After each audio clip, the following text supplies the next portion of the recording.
The baby's cry came thin and shrill through the belly of the wind, not the hearty wail of a newborn but a cracked, searching sound like it had been calling for too long. That wind carried with it the scent of dust and manure, dry hay and the sour tang of spilled milk, all baking beneath the western sun.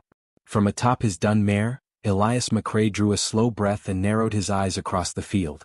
The barn sat crooked at the edge of the Dunley ranch, sagging like it had secrets it didn't want to share. The stable doors hung open, lazy and lopsided, revealing nothing at first glance. But it was the rope, thick, old, and wound cruelly around the central beam, that caught his eye. And her. A woman slumped against the post, wrists bound, hair tangled and hanging like torn wheat. Her dress was soaked through at the hem with blood and dust. A bundle, a baby, lay inches from her knees, wrapped in what looked like a flour sack. Elias dismounted, slow and quiet, boots landing heavy in the dirt. No shouts met him. No men stirred. The Dunley homestead beyond the barn buzzed with midday stillness, its windows shut like watching eyes. His hand rested near his belt, not on the gun but close. Just in case. The woman lifted her head when he stepped into the barn's shade. Her lips parted like they'd forgotten how to form words. Her skin, freckled and pale, shone with fevered sweat. There was something not quite young in her eyes, though she couldn't have been more than 25. That look, like she'd been aged by silence and cruelty more than time itself, hit Elias low in the gut. "I heard," he began, but the sentence didn't know how to end. Her gaze flicked to the child. "Please," she rasped, the word dry as parchment. "Don't touch me. Help her." He crouched slowly, ignoring the heat climbing the back of his neck. The rope had been tied by someone impatient, angry. He could see the frayed fibers where they jerked the knot too tight. As he reached for it, the woman flinched. She was still protecting herself, even in surrender. "Easy," he said, voice low and round like worn river stones. "I'm not here to hurt you." The knot gave after a moment of work. Her hands fell like dead branches, wrists red and raw. He caught her before she collapsed completely, but she stiffened at the contact. The pride left in her was brittle, but she held it like a blade. He turned his attention to the bundle next, hands surprisingly gentle for a man who broke wild stallions. The baby was pink-faced and squinting, lips puckered in a silent sob. A girl. Eyes still unfocused. She kicked once weakly. "Clara?" the woman whispered. "Her name's Clara Bell." He looked up. "Yours?" "She's mine." She swallowed. "I'm Clara too." That second cry came again, this time from somewhere deeper. Maybe her soul, or maybe the echo of being punished for bringing a girl into a house that only valued sons. The kind of cry no one saw, but everyone felt if they knew where to look. He stood, lifting the baby against his chest. Clara watched him, something uncertain moving in her expression. He reached out a hand. "You're coming with me." The barn creaked behind them like it wanted to protest. But before Clara could take his hand, footsteps crunched on the gravel outside. Heavy ones. 3 Dunleys emerged from the porch, thick-shouldered men with sunburnt necks and eyes like bored wolves. Behind them stood an older woman, her arms folded, her mouth puckered like she'd sucked the joy out of life and liked the taste. "Well, look what the dust blew in," said the oldest, chuckling. "Didn't figure you for the savant type, McCrae." Elias didn't move. The baby in his arms squirmed. "You tied her to a post," he said evenly. "Like she's some damn oxen." "She shamed the family," the old woman snapped. "Birthed a girl. You know how men talk." Elias's jaw twitched, the only sign he was made of something that could burn. "She's not your property," he said. "She's my son's wife. Your son ain't here." A beat passed. Clara didn't speak. She seemed to shrink under their gaze but didn't step back. Her baby whimpered against Elias's chest. The second brother stepped forward. "Hand her over and be on your way." Elias shifted just slightly, placing his body between Clara and the men.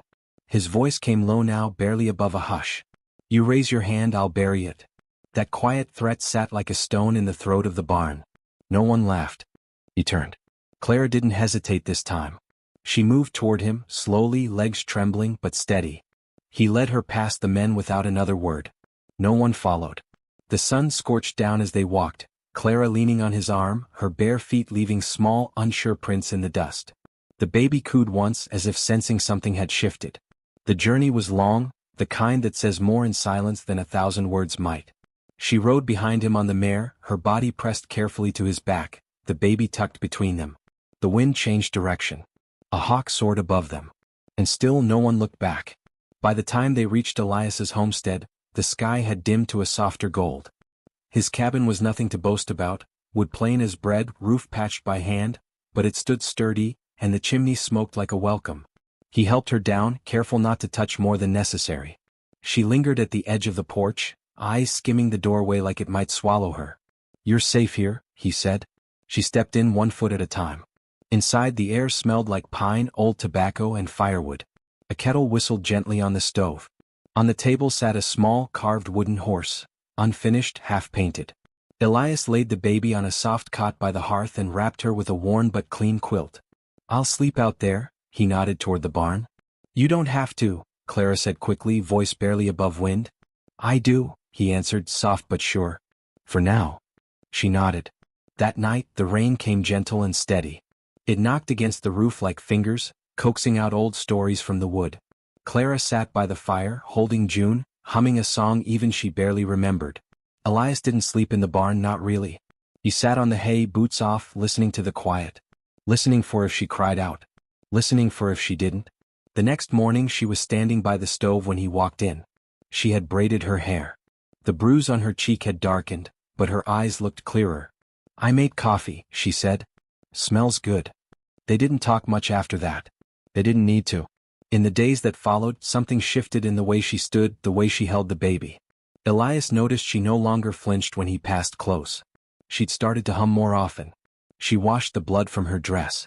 She folded it neatly and set it aside, not to wear again, but as a kind of marker, like stone over a grave. He carved little animals for June, painted them in the evenings. Clara would smile without meaning to, and sometimes she'd cry without warning. He never asked why. That was the kind of understanding that didn't need naming. Then came the knock. It was dusk. A storm flickered in the distant sky, all purples and golds.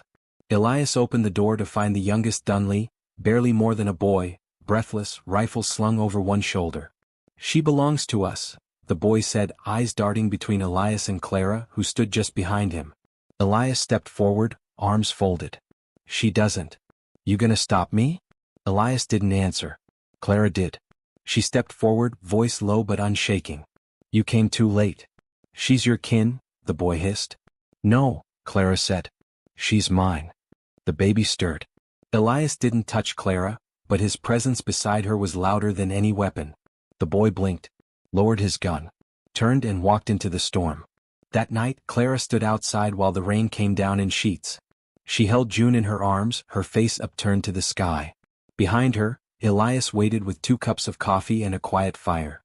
She came in, dripping wet, and sat beside him. "She's got your strength," he said after a while. "No," Clara whispered.